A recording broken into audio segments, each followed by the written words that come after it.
Sebuah kisah mahakarya terbaik dari Esa Mintarja yang sangat populer di masanya, berlatar belakang kerajaan Singasari.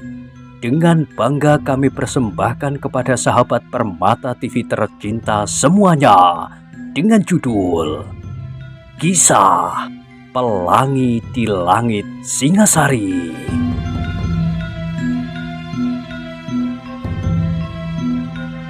Pada kesempatan yang sangat baik ini, kita masuk pada episode yang ke-210. Selamat menikmati.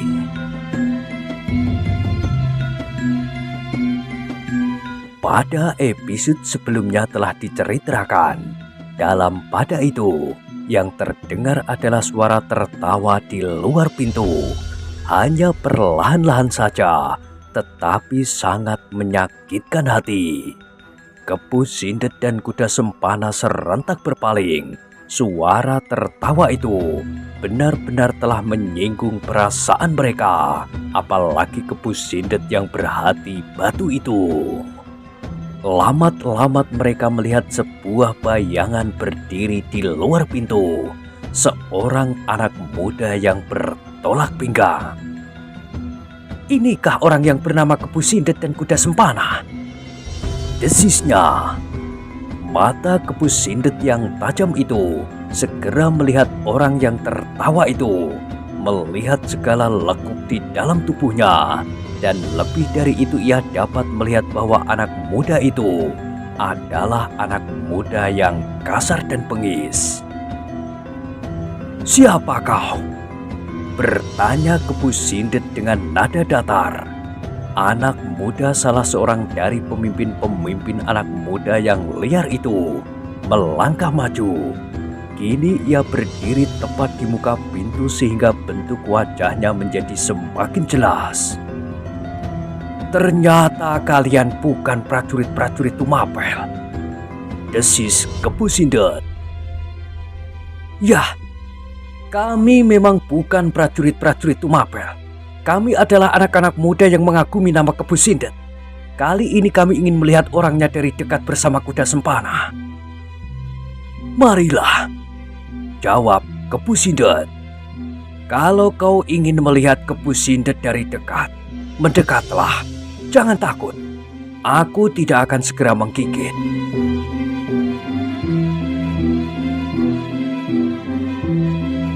Anak muda yang berdiri di muka pintu itu mengerutkan keningnya, tetapi kemudian sekali lagi terdengar suara tertawanya yang menyakitkan hati. "Aku kira kau memang tidak akan dapat menggigit. Aku kira gigimu tidak cukup tajam untuk membuat luka pada kulit kami." Kuda sempana yang acuh tak acuh itu tiba-tiba menggerakkan kepalanya. Dipandanginya anak muda yang masih berdiri di muka pintu itu. Tersirat pada wajah itu sifat-sifatnya yang kasar dan liar. Ketika kemudian ia memandang wajah Kepu Sindet, maka kuda sempana itu mengerutkan keningnya. Ternyata wajah Kepu Sindet masih juga membeku. Tetapi kebekuan wajah Kepu Sindet itu telah membuat hati Jajar yang gemuk menjadi semakin berdebar-debar. Wajah itu benar-benar tidak melontarkan kesan apapun, meskipun ia telah melihat seseorang berdiri di muka pintu. Bahkan wajah itu seolah-olah acuh tak acuh saja atas apa yang dihadapinya. Ketika debar jantung Jajar itu menjadi semakin keras, kegelisahan yang semakin memuncak justru karena kediaman Kepu Sindet.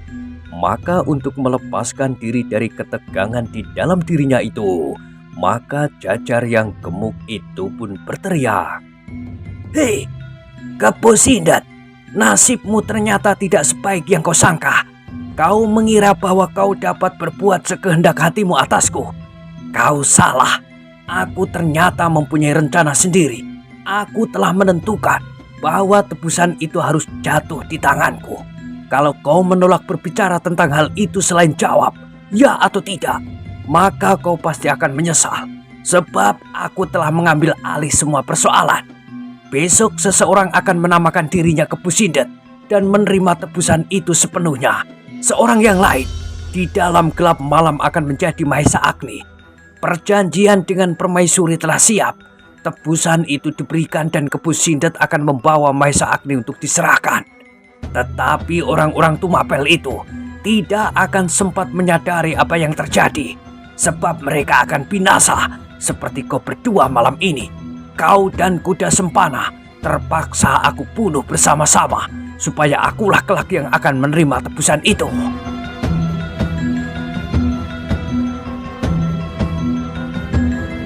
Tetapi dada Jajar itu menjadi semakin tegang. Ia tidak melihat Kepu Sindet menjadi terkejut atau marah atau apapun. Wajahnya masih saja sebeku wajah mayat.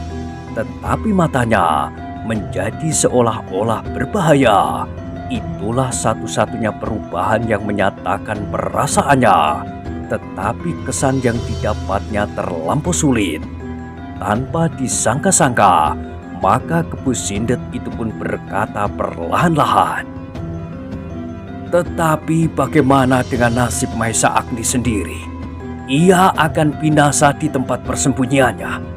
Kalau aku tidak kembali pada saatnya, maka orang-orangku akan membunuhnya." "Itu bukan urusanku," teriak Jajar itu untuk mengetahui detak jantungnya. Tetapi dengan pertanyaan itu, maka Jajar yang gemuk itu melihat sesuatu yang membuatnya sedikit berbesar hati. Masih dengan suara lantang ia meneruskan, "Nah, kau mulai merasa takut. Kau akan menipu kami dengan licik. Tetapi Mahesa Agni itu sama sekali tidak akan mempengaruhi keputusanku untuk membunuhmu. Sebab sebenarnya kami tidak ada sangkut paut apa-apa dengan anak itu. Matilah kalau Mahesa Agni akan mati." Mata Kepu Sindet yang menyala itu seolah-olah menjadi semakin membara. Tiba-tiba orang itu menggeram. "Ternyata kau lebih jahat dari setiap penjahat yang aku kenal. Apakah kau sendiri tidak merencanakan kejahatan?" jawab Jajar yang gemuk itu. "Ya, aku memang sedang merencanakan kejahatan, tetapi tidak dengan licik dan pengecut." "Setiap rencana kejahatan adalah licik dan pengecut. Sebab rencana itu pasti disembunyikan dan tidak beradu dada, seperti kau menyembunyikan Mahesa Agni." Kepu Sindet terdiam. Ia masih belum bergeser dari tempatnya, tetapi matanya yang tajam melihat beberapa bayangan bergerak di dalam kegelapan. "Aku kira aku sudah tidak dapat menghindar lagi," desisnya.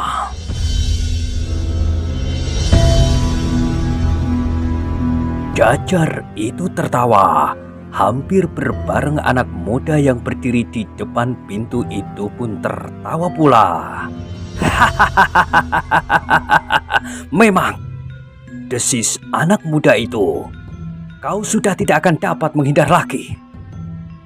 "Baik," jawab Kepu Sindet. Wajahnya masih tetap dalam kebekuannya, dan itu sangat menyakitkan hati. "Aku akan melayani kalian. Berapa orang semuanya?" Anak muda yang berdiri di dekat pintu itu mengerutkan keningnya, dan ia melihat Kepu Sindet kemudian melangkah dengan tenangnya, perlahan-lahan dengan acuh tak acuh ke halaman rumah itu sambil berkata, "Di sini kita akan bermain-main."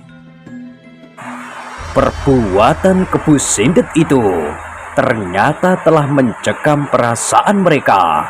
Jajar yang gemuk itu, anak-anak muda yang ganas dan liar, seolah-olah mereka melihat seorang senopati yang berwibawa lewat di hadapan mereka.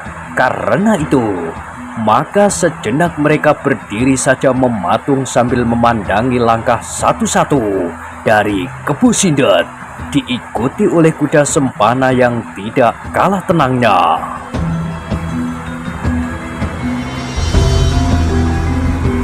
Anak muda itu pun agaknya acuh tak acuh saja. Meskipun sekali-sekali ia berpaling dan mencoba melihat berapa orang yang sudah menunggu mereka di halaman. Tetapi kuda sempana tidak berhasil menghitungnya. Ia hanya dapat melihat bayangan-bayangan hitam yang bergerak-gerak di sisi pepohonan atau di belakang gerumbul-gerumbul liar yang bertebaran di halaman yang gelap dan kotor itu. Baru ketika Kepu Sindet telah berada di tengah-tengah halaman itu, Jajar yang gemuk dan anak-anak muda itu menyadari keadaannya. Karena itu, dengan serta-merta mereka berloncatan mengepungnya. Ketika 1-2 orang sudah mulai bergerak, maka yang lain-lain pun segera mengikutinya dengan tanpa mendapatkan perintah. Marilah anak-anak, terdengar nada suara Kepu Sindet yang berat.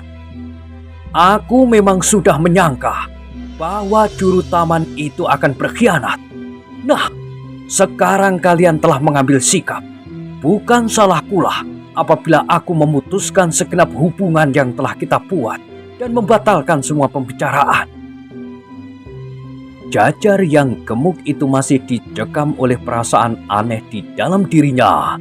Tetapi ia memaksa mulutnya untuk menjawab. Jangan banyak berbicara. Bersedialah untuk mati.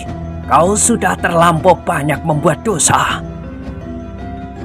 Dan agaknya kau baru mulai, Jajar yang gemuk. Tetapi sayang bahwa permulaan ini akan merupakan akhir dari segala kebodohanmu. Jajar itu tidak segera menjawab. Tetapi adiknya lah yang menyahut. Oh, kau salah hitung, Kepu Sindet yang perkasa. Mungkin kau menganggap kami seperti anak-anak nakal yang tidak tahu betapa tajamnya taring harimau. Tetapi kau salah. Satu-satu dari kami pasti akan dapat mematahkan taring-taring harimau yang betapapun buasnya. Apalagi mematahkan lehermu dan leher kuda sempana itu.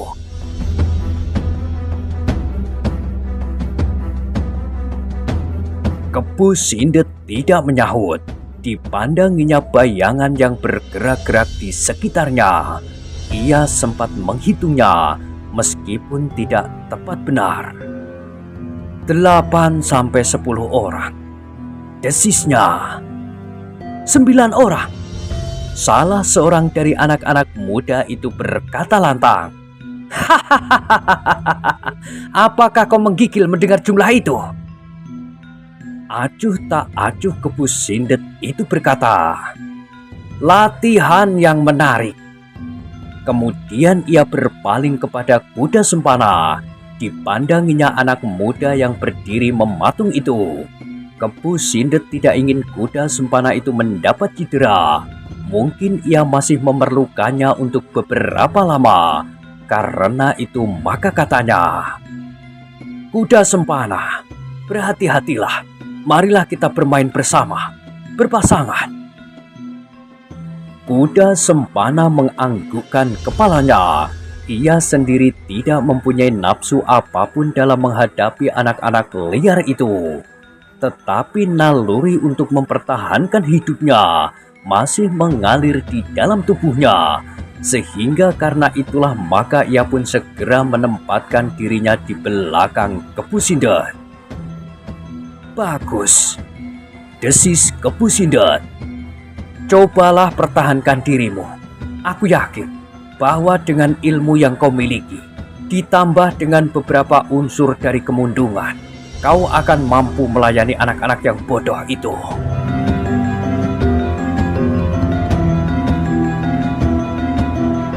Kuda sempana tidak menjawab, tetapi ia sudah siap menghadapi setiap kemungkinan. Ia ternyata masih memiliki keinginan untuk tetap hidup.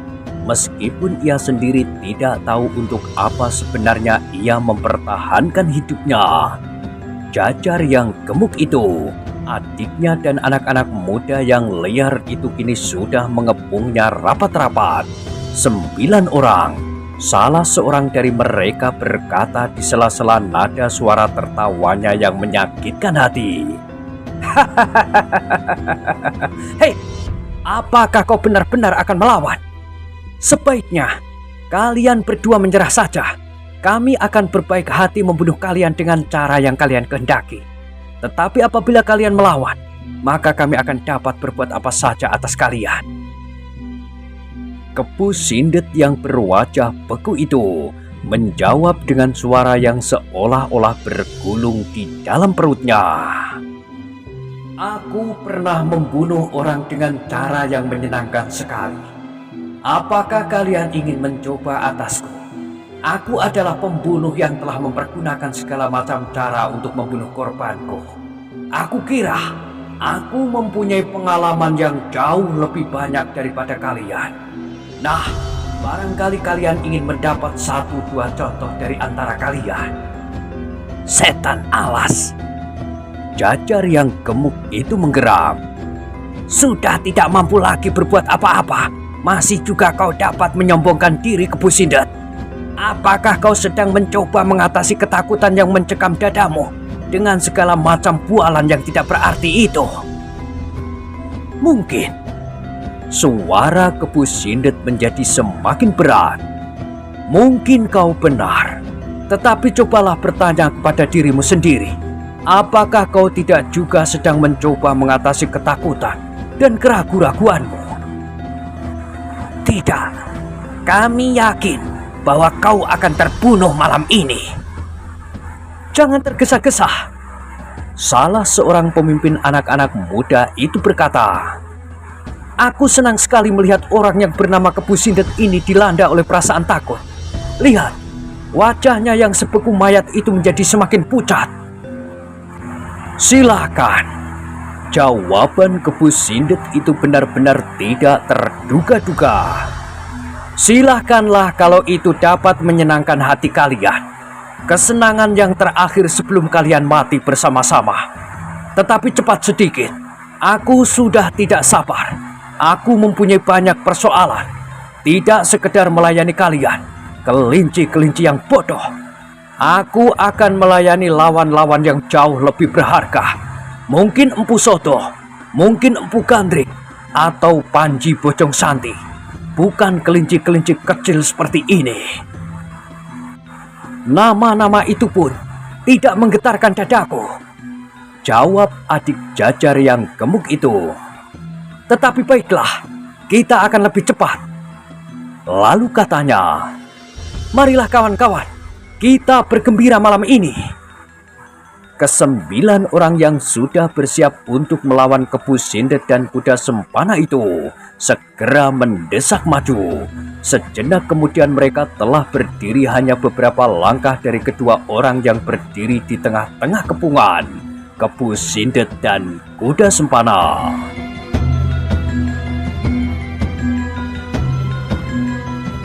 Ketika Kepu Sindet sekali lagi mencoba memandang berkeliling untuk mengetahui apakah masih ada orang lain yang berdiri di sisi pepohonan atau di belakang gerumbul, terdengar salah seorang dari anak-anak muda itu berdesis. Kau sedang mencari jalan untuk lari? Jangan mengharap keluar dari kepungan kami. Usaha kami untuk membunuh seseorang tidak pernah gagal. Atau kau sedang mencoba menunggu tetangga-tetangga untuk datang membantumu? Atau setidak-tidaknya untuk mencegah perkelahian ini? Kau pun akan kecewa. Rumah-rumah itu bertebaran agak jauh. Seandainya mereka mendengar suara kami, mereka pun tidak akan berani keluar dari rumahnya. Kepu Sindet tidak menjawab, tetapi ia mendapatkan keyakinan bahwa memang hanya 9 orang itu sajalah yang berada di halaman ini. Tetapi ternyata sikap Kepu Sindet itu menggelisahkan hati Jajar yang memang sedang gelisah dan tegang itu. Sekilas diingatnya beberapa hari berturut-turut, beberapa orang selalu sedang mengintainya. Apakah mereka orang-orang Kepu Sindet? Pertanyaan itu selalu saja mengganggunya. Persetan. Akhirnya ia membulatkan hatinya. Orang ini harus dibunuh. Kalau ia membawa kawan-kawannya, maka biarlah kawan-kawannya itu terbunuh juga. Dengan demikian maka Jajar itu menjadi semakin bernafsu. Ketika ia masih melihat adik dan kawan-kawannya berdiri mengelilingi Kebu Sindet dan kuda sempana, maka katanya, "Apakah kita masih menunggu orang ini mati ketakutan? Marilah, marilah!" Sahut yang lain-lain sambil melangkah maju. Kebu Sindet pun telah bersiaga sepenuhnya. Tetapi sungguh-sungguh di luar dugaannya bahwa serangan yang pertama meluncur dari salah seorang anak muda itu adalah serangan tanpa senjata. Sebuah serangan tangan yang cepat dan berat, seakan-akan sebuah ayunan palu besi mengarah ke pelipisnya. Dengan cepat pula Kebu Sindet menghindar. Selangkah ia mundur sambil merendahkan dirinya. Tetapi yang penting baginya, ia menjadi semakin dekat dengan kuda sempana. Serangan yang pertama itu justru memberinya peringatan bahwa sebenarnya anak-anak muda itu bukanlah anak-anak yang hanya sekedar senang membuat keributan, tetapi ternyata mereka benar-benar mempunyai bekal untuk berbuat demikian. Tetapi kesempatan untuk menilai serangan yang pertama itu tidak terlampau banyak. Sesaat kemudian ke-9 orang itu telah bergerak bersama-sama. Mereka hampir berbareng menyerang Kebu Sindet dan kuda sempana dari segala arah, beruntun seperti ombak memukul pantai. Serangan yang datang itu benar-benar membuat Kebu Sindet terperanjat. Ternyata anak-anak muda itu memiliki suatu cara yang baik untuk berkelahi bersama-sama. Agaknya hal itu telah sangat biasa mereka melakukannya, berkelahi dalam kelompok-kelompok serupa itu. "Kuda sempana, kau harus dapat mengatasi keadaan ini," berkata Kebu Sindet di dalam hatinya. Karena itu maka ia berdesis kepada kuda sempana, "Tarik senjatamu. Jangan hiraukan gerak-gerak tipuan mereka. Biarkan saja mereka berlari-lari melingkari kita. Hanya serangan-serangan yang langsung mengarah kepadamu sajalah yang perlu kau layani." Kuda sempana tidak menjawab, tetapi ia tidak menjadi bingung melihat sikap anak-anak muda itu. Apalagi ketika ia mendengar petunjuk Kebu Sindet, maka segera ia dapat membedakan yang manakah serangan-serangan yang sebenarnya diarahkan kepadanya dan yang manakah yang sekedar membuatnya bingung dan mengacaukan perhatiannya. Tetapi seperti nasihat Kebu Sindet, maka ia merasa perlu untuk menarik pedangnya melawan serangan-serangan anak-anak muda yang liar dan kasar itu. Namun pada diri kuda sempana sendiri telah tumbuh pula benih-benih kekasaran itu. Sehingga sejenak kemudian, maka perkelahian itu pun telah menjadi semakin garang dan kasar.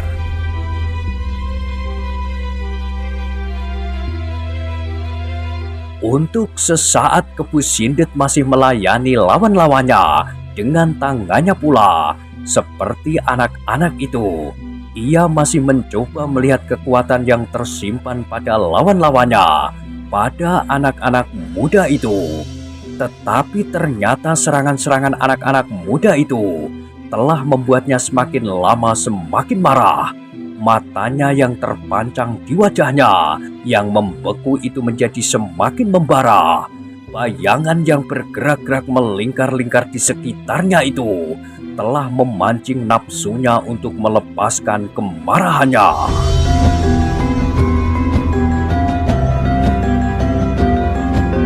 Sejenak kemudian perkelahian itu pun telah menjadi perkelahian yang sangat seru. Ternyata masing-masing memiliki kekuatan yang cukup. Anak-anak muda itu kemudian bergerak seperti bayangan, melontarkan diri dalam suatu lingkaran yang kadang-kadang melebar, tetapi kadang-kadang menjepit, seolah-olah hendak menghimpit kedua orang yang berada di tengah-tengah lingkaran itu. Namun yang berada di tengah-tengah lingkaran itu adalah Kepu Sindet dan kuda sempana. Meskipun kuda sempana tidak sedahsyat Kepu Sindet, tetapi dengan pedang di tangan ia mampu melindungi dirinya. Pedangnya segera bergetar dalam genggamannya. Setiap kali menjulur dan mematuk dengan cepatnya ke arah anak-anak muda yang menyerangnya beruntun. Tetapi seperti pesan Kepu Sindet, maka dibiarkannya saja pancingan-pancingan yang akan dapat membuatnya lelah dan bingung. Ia tidak melawan serangan di luar jangkauan pedangnya. Ia tidak meloncat memburu atau menyerang.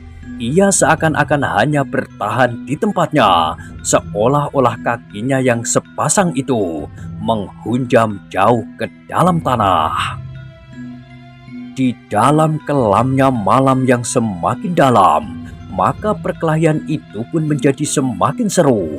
8 anak-anak muda yang berkelahi itu mampu berkelahi dalam suatu kerjasama yang sangat rapi.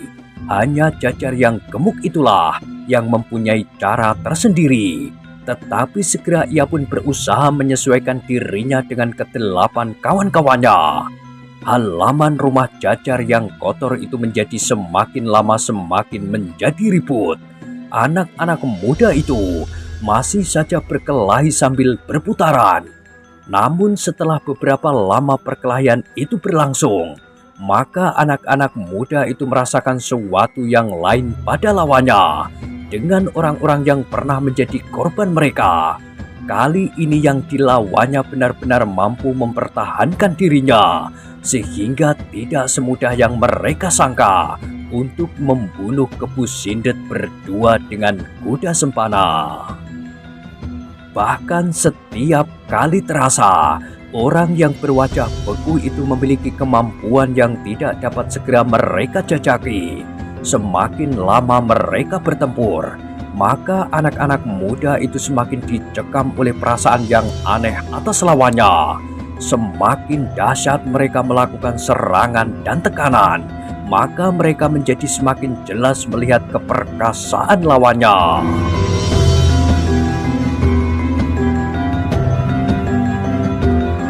Di antara anak-anak muda itu, ada yang mampu memecahkan batu dengan tangannya.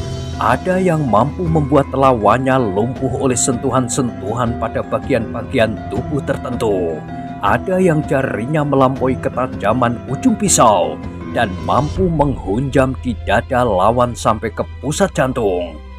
Tetapi melawan Kepu Sindet tangan mereka seakan-akan tidak berarti. Ketika beberapa jari mereka mencoba menyentuh tubuh Kepu Sindet, terasa seakan-akan mereka membentur segumpal baja yang melampaui kerasnya batu karang. Apalagi apabila Kepu Sindet sengaja menangkis serangan mereka, maka 1-2 di antara mereka terdorong beberapa langkah dari lingkaran yang mereka buat. Hanya karena kelincahan dan ketangkasan mereka, maka mereka mampu untuk segera memperbaiki kedudukan mereka. Itulah sebabnya, maka mereka kemudian merasa bahwa perkelahian itu tidak akan ada akhirnya. Mereka tidak mendapat kesempatan apapun untuk menunjukkan kelebihan mereka, apalagi dengan tangan untuk melumpuhkan orang yang berwajah mayat itu. Karena itu maka tidak ada cara lain yang lebih baik daripada beramai-ramai mengacungkan ujung-ujung senjata ke arah setan kemundungan itu. Betapa tebal kulitnya dengan ketajaman senjata mereka yang dilambari dengan kekuatan yang melampaui kekuatan manusia biasa, maka kulit itu pasti akan terluka.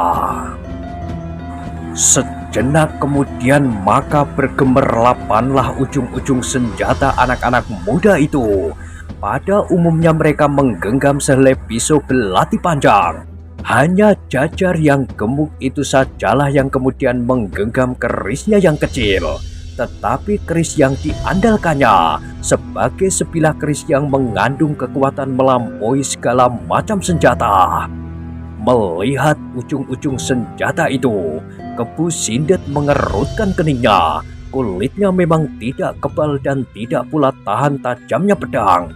Karena itu Kepu Sindet pun tidak ingin mempersulit diri. Ia harus berusaha untuk menarik setiap perhatian dan memperingan pekerjaan kuda sempana. Kalau anak-anak muda itu kemudian memusatkan serangan-serangan mereka kepada kuda sempana, maka keadaan kuda sempana itu akan menjadi sangat sulit.